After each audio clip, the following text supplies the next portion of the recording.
Hi everyone, welcome to Isha Training Solutions. So, so what will I do? I'll quickly open the course content.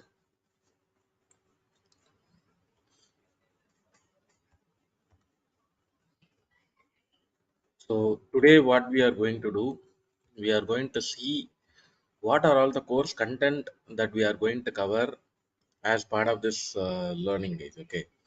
So I encourage each and every one of you, please ask your questions. I mean, what is your expectation? So that we'll discuss and then we'll finalize if anything that is actually required from your end. Okay, so what will I do right now? I'm going to discuss what are all the detailed course content that we are going to learn as part of this session, guys. Okay, so without wasting further time, so the first topic would be performance engineering introduction, because right now that is actually missing in industry. If you go and um, ask somebody like what you are doing as a performance tester or performance engineer means what activity that they are doing. So fundamentally you should have difference between these things, and performance engineering, what are all the activities performed, that also you should aware, right? So first, what we are going to do, we are going to setting the set the context. Okay, so introduction to performance engineering. Okay, so what you are going to specifically do in the performance engineering side, and any activity that you are doing, usually there is a life cycle associated. Any activity that you are doing, there is a life cycle. Okay, so example, development, if you are doing, yes, software development life cycle. Testing you are doing, yes, software testing life cycle. Performance testing you are doing, yes, performance testing life cycle. Similarly, performance engineering you are doing, performance engineering life cycle. That is what we are going to learn in a detailed way. Why we are learning in a detailed way this topic? So maybe say like you are going for an interview. Okay, you are going for an interview. There you are. The interviewer is asking, "Tell me about yourself." Tell me about yourself is a question that you are getting. Okay, so usually, in order to say day in day out what activity that you are doing, day in day out what activity that you are doing, you should use this life cycle understanding only. Okay, life cycle understanding. Why I'm saying, because there only you are going to summarize. Okay, right from the first stage to the last stage, what you are actually doing. Okay, even you think like you are a performance tester, you are a performance tester, and somebody is actually asking, tell me about yourself. Okay, somebody is actually asking, tell me about yourself, with the performance tester. So what performance tester also will say, right from requirement gathering, test planning, test designing, test execution, reporting. So performance tester also will say day in day out what activity that they are doing. so so in order to get that clarity, performance engineering life cycle you should be aware. Performance engineering life cycle you should be aware. So that is what we are going to discuss in this performance engineering life cycle, and activities performed by performance engineer. Okay, activities performed means where and all you are going to do the contribution, where and all you are going to do the contribution as a performance engineer. Okay, performance engineer, yes, there are set of activities that are performed. Okay, so performance engineer can contribute across the layer. Right, say like they can contribute in the UI layer, they can contribute in the app layer, they can contribute in the DB layer, they can contribute in the infra layer, like that. Performance engineer can contribute across the layer. So that activities, what are all the activities performed by the performance engineer, right? That also we are going to discuss in a detailed way. Okay, right from the basic layer to your database layer, infrastructure layer, every layer, how a performance engineer they are going to contribute, what activity that they are going to perform, like that we are going to discuss, guys. Okay, I'll take a pass here. Any question, guys, still now?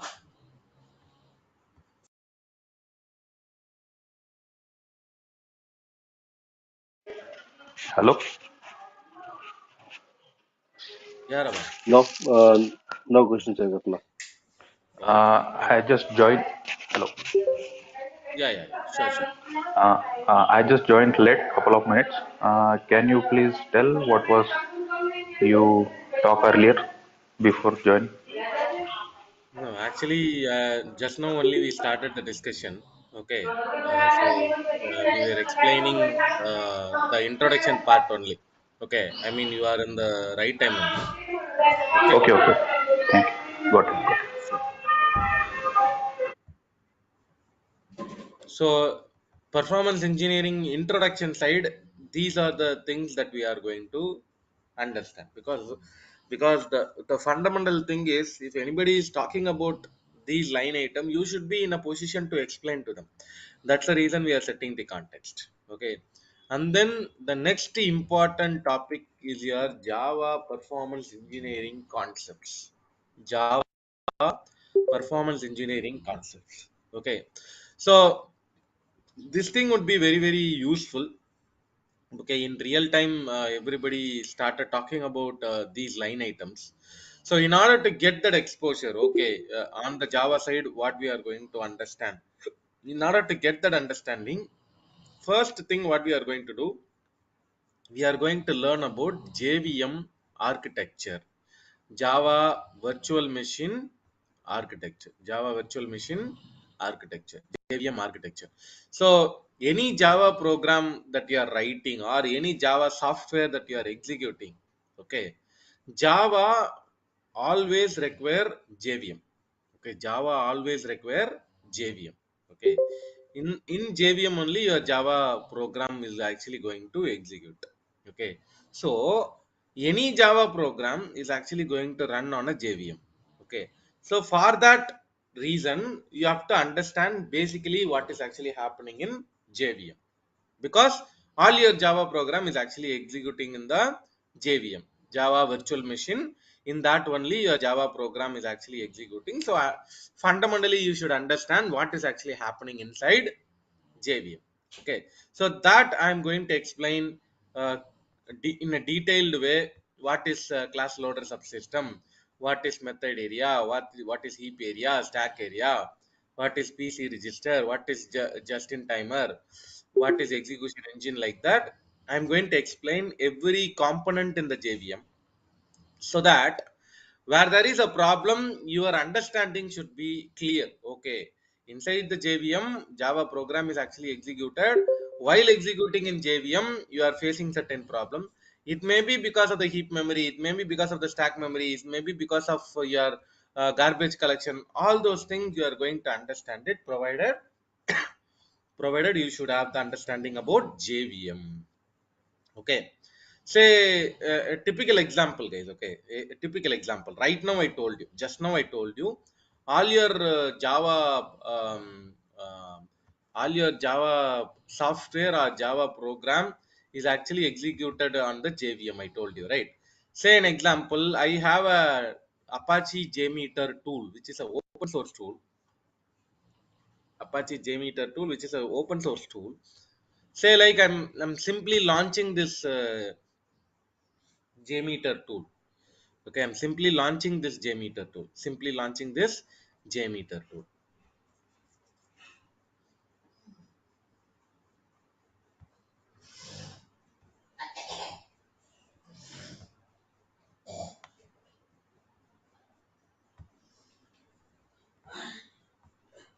Okay, so I am going to my folder, C folder, program files, Java, JDK. Okay, so inside the JDK, I have certain utility tools that are there. Okay, in that utility tool, I'm opening one tool called JVisual VM. Okay, Java Visual VM. So right now I told you, every Java program that you are executing, it is actually going to run on a JVM. I told you, right? This tool right now, whatever I opened in the screen, right, this tool is actually, the functionality of the tool is identifying the running JVM. Identifying the running JVM. Look at here, org.apache.jmeter. This is actually identified by this tool. Why? This is a running JVM. Right now it is actually running. This JVM is actually running. Why? Because Jmeter is actually running. Okay. Just now what I told you, any Java program is actually going to run on a JVM. So this is the JVM. This is a Jmeter JVM. This is a Jmeter JVM. So those understanding only we are going to get it in the architectural level. Those understanding only we are going to get it in the architectural level. So not only this JMeter, any Java program that you are executing, those Java program, when it is actually executed, it is actually going to execute it in the JVM only.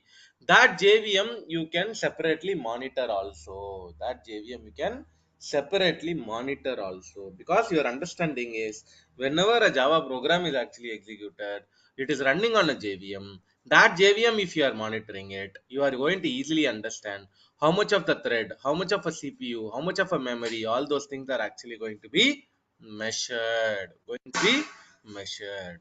Okay, so that is what next topic. JVM performance monitoring. JVM performance monitoring. Okay, so for this we are going to use two utility tools. One is called as JConsole, another one is called as JVisual VM. Okay, right now what I showed you is actually JVisual VM. Similarly, one another tool is available called JConsole. Okay, so using JConsole, using JVisual VM, you are going to understand what is actually happening to the heap, what is actually happening to the thread. With the real world example, we are going to learn all those things. Okay, say an example, if I am simply double clicking this JMeter JVM itself.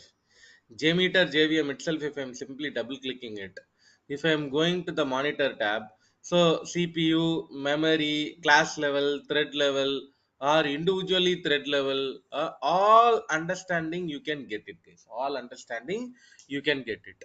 So in that, what you are doing, you are going to understand, is there any heap related problem, or is there any thread related problem that is actually coming. Okay, so for that we are going to do the JVM performance monitoring.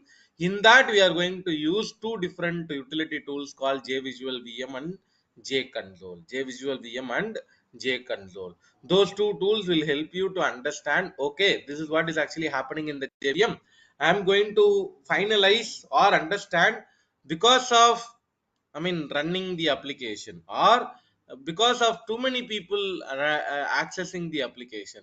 Is there any thread related problem, or is there any heap related problem that are there, or what, that you are going to understand it. I'll take a pause here. Any question, guys, still?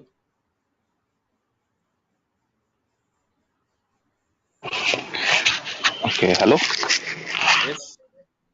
How much Java do we need to understand this? I mean, is there See, any prerequisite that? See, I would not say that day one you should be, I mean, dominant in Java. Okay, but over the period when you are becoming experienced in performance engineering side, yes, you can learn the Java in a little advanced mode. As a starting point, even with the minimum knowledge of Java, you can provide recommendation. Okay, whatever I'm going to explain, right, with the minimum knowledge of Java, you can provide the recommendations and observations, findings, everything you can provide it. But and over the period of time, say like if somebody is actually telling you, yes, you are telling the problem statement, why don't you fix the problem also? Okay, if they are giving that job to you as well, that time only you require a little more additional knowledge of Java. But other than that, if you are in the position only to report the problem, where the problem is, find the problem, provide the recommendation, provide the observation, that kind of a stage, if you are there, you don't really require to do advanced level of knowledge. But when you are instructed by the team, okay, you find the issue, you fix the issue. So that time only you require additional Java knowledge or all. Other than that, with the very minimum knowledge itself, you can use this tool, you can operate this tool, and then you can provide the recommendations. Okay. That is what we are going to learn it in this core journey completely. Okay. Okay. Okay. Thank you. Yeah, sure. I have one question. In real time, the services will be running in some external servers, right? How do we see Hmm. the JVM then? How do we have access to JVM? See, it is under the assumption that they are providing all the access. Okay. So yes, these kind of question everywhere, right? If they are not providing the infrastructure access, how will I do the monitoring? If they are not providing the performance testing tool access, how will I do performance testing? So it is all under the assumption you are the right person and they are providing all these access. So after providing all these access only, you are going to do these work, Sabha. Okay. Okay, thank you. Yeah. I have So one it is under question. the, Like, yeah, Vinay. Give me a sorry. second.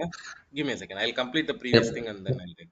So it is under the assumption you have all the access to go to the server, launch the tools, do the analysis. All those access are there, and under that assumption only we are learning this, Sabha. Okay, clear, Sabha? Okay, Vinay, Yeah, you go yeah. ahead. Vinay. Yeah, Vinay, you go Yeah. ahead. So for the zero state VMs, is this useful for the microservices architecture? Everywhere, see, you think like this Azure hosted machine, but if you consider that is an independent machine again. Okay, that's actually a independent VM. You are going to work on. Okay, so if you are trying to holistically do the monitoring in Azure, you have Azure Monitor, Azure App Insights, that is separate. Right. Okay, Right. if you are individually doing that, still these things will work, because end of the day it is actually a Windows machine. End of the day it is actually a Linux machine. Okay, because end of the day it's all independent entity only. Holistically, if you are thinking about only, it is all going to be uh, uh, the clusters, nodes, parts and all, it's all different. Okay, but end of the day if you are working on an individual machine, yes, these concepts are valid. And one more thing also, anywhere if you work also, fundamentally Java is actually going to behave like this only. It is not going to change if it is Azure, if it is not going to change it is if it is AWS. Fundamentally Java Okay. will act like Java. Java is actually running on a JVM. In the JVM only all these are actually happening. Those are fundamental concepts, Vinay. Okay. Okay. And one more basic question above from the introduction. Performance engineer and performance tester are two different entities. See, actually Sorry, I saying missed that now, part. yeah, yeah. Now good question, Vinay. So now the trend is okay. Earlier, if you go some 5 years or 10 years before and all, performance testers, what they do, they are doing script preparation, execution, provide the number, come out. Okay, Right. so that is the traditional things. But nowadays, customers are expecting little more than that. They are not saying like they are not expecting you to do only scripting, only execution, only number providing. Okay, now the customers are expecting, if you are simply providing me a number, no, I don't like you are saying only number. You tell me the reason for the number. Okay, where it is actually happening, what it is actually doing, all those definitions, explanations, descriptions, these are the things nowadays customers are expecting.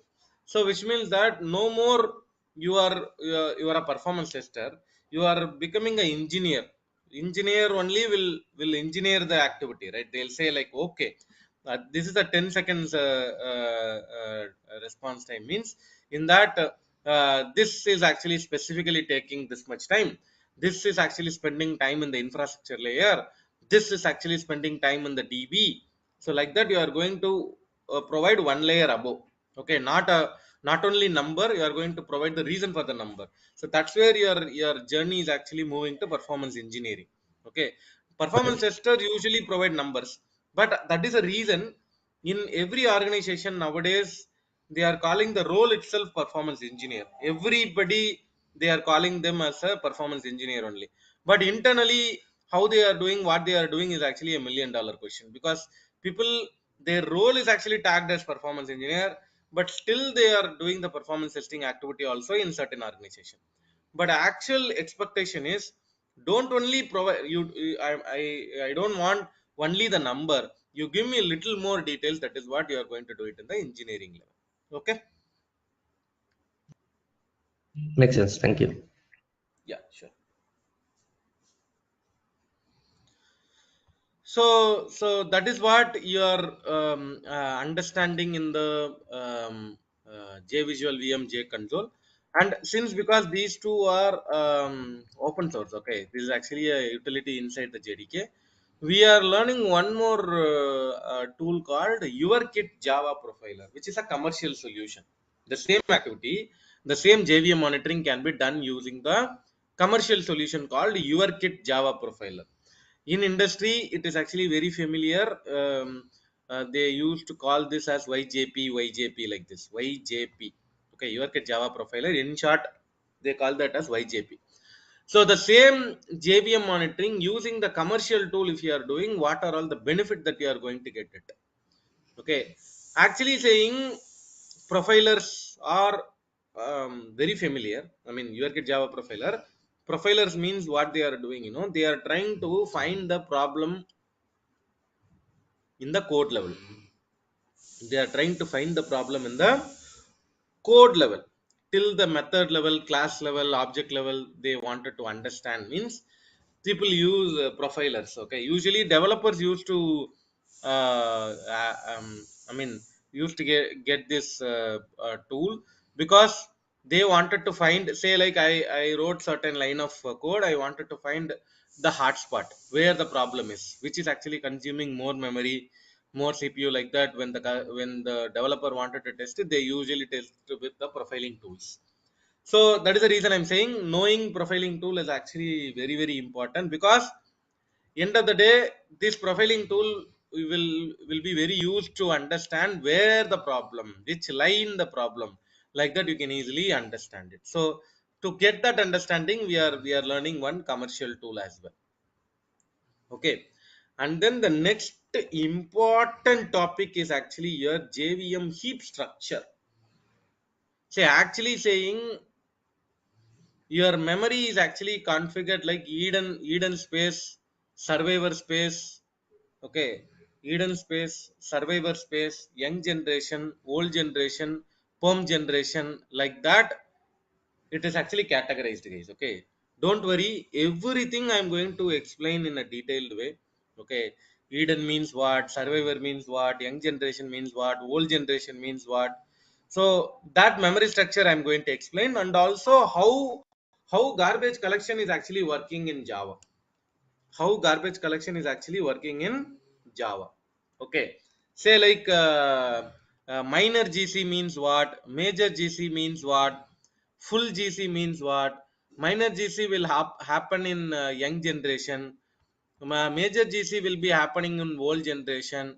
Full GC is actually happening in across the memory, like that. We are going to see with example all those things we are going to learn with example. Okay, so I'm going to explain how the object is actually created in young generation, and how the object is actually moving to survivor space, and how the object is actually promoted to old generation, like that, and all I'll explain.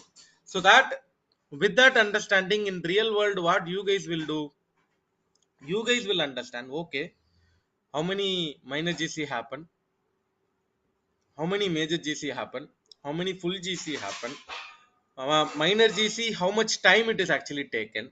Okay, so usually that is also matter, because minor GC should be taken in so and so millisecond only, major GC should be taken so and so seconds only, like that. There is a understanding. So in our learning, what we are going to understand, what is GC pass time. I mean, GC pass time is nothing but in order to complete the GC, how much of a time it is actually taken, that we are going to learn. And then what is your collection, it may be a minor GC, it may be a major GC, what is actually happening, that also we are going to learn. So basically in this topic we are going to understand in a detailed way what is Eden, what is survivor, what is tenured, what is minor GC, what is major GC, and what is XMX SMS. Okay, this is actually min size of the heap size and max size of the heap size. Okay, so usually I just now I told you, right, all your Java program is actually going to run on a JVM. So any Java program that you are running, it is actually going to use certain heap memory. Means how you are going to define your heap memory. Okay. In this forum, anybody currently working in Jmeter? Yeah, me. Yeah. So Yeah, I'm working. have you ever changed your min size max size of the heap memory? Yep. So actually in No. yeah, yeah. So in Jmeter, guys, in Jmeter, if I go to just a minute, Jmeter batch file, Yep. Jmeter Windows batch file. Okay, just a minute. Okay, example. Okay, this Windows batch file, I'm going. I'm opening it in Notepad plus plus, and I'm trying to find the XMS. So look at here. So it, sorry, it is actually commented out. I may be showing in the code itself. Yeah. So look at here. So XMS and then XMX. So right now I defined my Jmeter heap size as 2 GB. Okay, Jmeter heap size as 2 GB. Okay, so what I did right now, by default Jmeter usually having 1 GB heap size. 1 GB heap size. So sometimes what will happen, if your customer is expecting you to do large volume performance testing, something like 5,000, something like 10,000 concurrent user load, that time with this limited heap memory, if you are trying to run the test, means you cannot run more user in single machine, and you need more machine to run the 5,000 user or 10,000 user load. So in order to avoid such problem, what you can do, you can increase the heap size. You can increase the heap size so that you can accumulate more user in single machine itself. So for that, this XMS and then XMX. XMS is actually a min size. XMX is a max size of the heap memory. So in Jmeter also that configuration is there. Actually saying not only Jmeter, every Java program internally there is a min size max size configuration is there. Min size max size configuration is there. So that also we are going to learn in a detailed way. How, why you are configuring the heap memory. If you are configuring heap memory, what is the benefit, like that we are going to discuss in a detailed way, guys. We are going to discuss in a detailed way. Okay, and then different types of garbage collection. Actually saying right now I told you, right, you have a minor GC, you have a major GC, all those things I told you, right? This minor GC, major GC, sometimes you can manage it. Okay, the number of times your minor GC, major GC happening, right, that you can manage it using this garbage collection types. Okay, what you can do, you can configure, I wanted to use the algorithm of serial garbage collection, I wanted to use the algorithm of parallel garbage collection, concurrent mark and sweep, G1 GC, like that. So you can manage your garbage collection number of times. Okay, number of times the garbage collection is actually happening, right, that you can manage it. But everybody knows it, G1 GC is a very famous garbage collection algorithm. Garbage collection is a very famous garbage collection algorithm. If I simply show the Jmeter again, if I'm showing you uh, the same file, look at here, guys. Jmeter is actually using G1 GC. Jmeter is actually using G1 GC. Okay, so this is also very important, right? Why the algorithm that you are going to use it? The algorithm is actually going to use it. It is actually going to manage your number of times the garbage collection is actually happening. And what we are going to do in our learning, we are going to learn what is serial GC, what is parallel GC, what is concurrent mark and sweep, what is G1 GC, so that in real time you can choose what algorithm that you want. Okay, end of the day you will say G1 GC only, but there are scenarios, there are reasons for choosing the serial, parallel, concurrent, mark and sweep, and also that explanation we are going to do in the regular session. That understanding we are going to do it in the regular session. Okay, and then JVM thread pooling concepts. Okay, in Java there is a thread pooling concept is there that we are going to do, and then JDBC connection pooling, database level we are going to do, and then thread dump analysis. This is very, very, very, very, very, very important. Why? Say like our application is actually facing some problem. Our application is actually facing some problem. That time you wanted to understand the application facing some problem because of the heap, because of the thread, because of the heap, because of the thread. So in order to segregate it is because of the heap or it has because of the thread, what you can do, you can take dump. There is a concept called dump. Either you will take the heap dump, or you will take the thread dump. Either you will take the heap dump, or you will take the thread dump. Okay. So what is that heap dump? What is the thread dump? So I told you your application is actually having a problem. Say like right now your application is actually having a problem. Right now your application loading slowly. Right now your application is hanging. Right now your application is spinning. Right now your application is frozen. Okay. That moment of time, what you are going to do, you are going to take the heap dump, or you are going to take the thread dump. What is heap dump? Taking the memory snapshot during the problematic situation. Okay, taking the memory snapshot during the problematic situation is actually called as memory dump. Similarly, taking the thread snapshot during the problematic situation is actually called as thread dump. Okay, so either you take a memory dump, or you take a thread dump. Why? In order to understand, it is because of the memory that application is slow. It is because of the thread the application is actually slow. In order to finalize that, we are using the heap dump and the thread dump concept. Heap dump and the thread dump concept. So that is what in this section we are going to learn about. The thread dump means what? What are all the life cycle that are there? What are all the tools that are used? How to capture it? How to analyze it? All those things we are going to do it in the thread dump. Similarly, what is heap dump? What are all the tools are there? What are all the way you are going to capture it? And then the different technique to analyze it. Okay. So heap dump and thread dump we are going to do. So once we are doing the heap dump and thread dump, okay, the next one is what? Garbage collection analysis. So in Java, there are arguments are there, or there are utilities are there to capture the garbage collection log. So through the garbage collection log, what you are going to understand? Yes, minor GC happened. Yes, major GC happened. How many times minor GC happened? How many times major GC happened? How much of a time taken for minor GC? How much of a time taken for major GC? If your time taken for the minor GC is very very high, if your time taken for the major GC is very very high, why the time is high? It may be because of the heap memory is high or what. So like that and all, we are going to analytically understand the garbage collection concept. And then a general concept, out of memory. Out of memory. So this is also important thing to learn, guys. Okay. Right now that understanding is actually missing.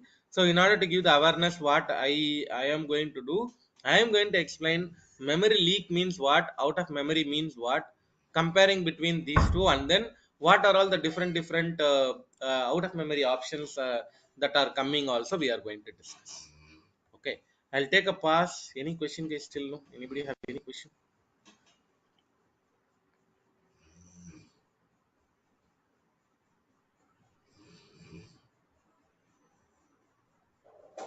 Yeah.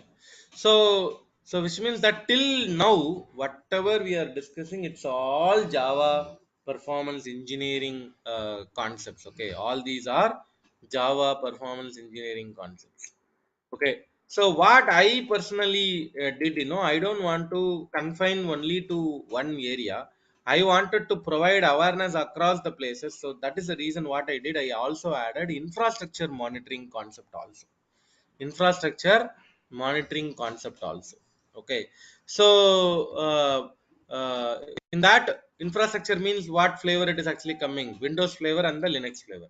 Windows flavor and the Linux flavor. So both the things we are going to cover. One is Windows server flavor, another one is Linux server flavor. In that, we are going to discuss different matrices. What is a threshold? How will you find the infrastructure level issues, either in the Windows level monitoring or in the Linux level monitoring? All those things we are going to learn with the real world example. We are going to learn everything. And similarly, database level, I wanted to provide awareness, right? So I took an example of Oracle DB. In Oracle DB, there is a feature called AWR reports and ADDM reports. So I am going to explain AWR report means what, ADDM report means what, ASH report means what, how to generate AWR, how to analyze AWR, how to generate ADDM, how to analyze ADDM, like that. Every different flavor we are going to look into. So database side also we are going to have awareness. Okay, so Java, and then infrastructure, and then database. So the missing layer is actually what, front end. The missing layer is what, front end. So the client side also we are going to understand. So for that, what I am going to do, I am going to set the context. What is that? What is performance metric in the front end, and what are all the common problem, and you should know how the browser rendering is actually working. So what are all the tools that I am going to learn? We are going to learn three different tools: Chrome DevTools, GT Metrics, Web Page Test. These three tools you are going to learn it. Why? You should know how to capture the client side monitoring metric. You should know how to capture the client side monitoring metric. Okay. And then code profiling. In the previous topic, I explained about your kit Java profiler, right? There is second profiler we are going to learn, which is actually J profiler, Java profiler. Okay. So here what you are going to do, we are going to get that understanding. Code profiling means what? J profiler we are going to learn with the real world example. So code profiling also we are covering. Okay. Not only all those things, guys, in industry, now you go and read any job description. Any job description, if you go and read it, definitely you will find one APM tool in the list. Definitely you will find one APM tool in the list. So that is the reason what we are doing. We are learning the Dynatrace APM tool as well. Dynatrace APM tool as well, because this is very very useful when you are going for any interview, or even in your work also. Learning one APM tool is actually going to be very very very very very important. So that's the reason we are learning the Dynatrace tool also. And then finally, we are going to understand how to analyze your production load, and how to analyze your CPU related problem, memory related problem, and then response time related problem. That also we are going to discuss. So if you look at our entire course content, okay, so we covered the Java side, we covered DB side, we covered infrastructure side, we covered client sides. All the things we covered, guys. All the things we covered. Okay. And while going through the course content, yes, we are going to cover interview preparation questions also. What are all the questions usually will come in the interview, right? That also we are going to discuss. And every example we are going to explain it with the real world example only. Okay, in industry right now, how these things are actually happening, right? That we are going to explain. And yes, I'm going to share certain sample app to you. Okay, that sample app, okay, that sample app, you are going to use it for your learning also. For your learning also. So so those who wanted to enroll for this course journey, this is Kumar sir number, guys. 80199 80199 I'm going to paste this number in the chat. Okay, this is Kumar sir number. Okay, this is Kumar sir number. I'm going to copy the course content also in the chat. You guys can take it. Okay. So this is actually a weekday session, guys. Okay, Monday to Friday we are going to learn. Saturday, Sunday holiday. Daily 1 hour. Daily 1 hour we are planning, and this is actually 7:30 a.m. to 8:30 a.m. Indian time. Correspondingly in other locations. Okay, you can even go to the website. They will definitely have other location timing and all. Okay, so this is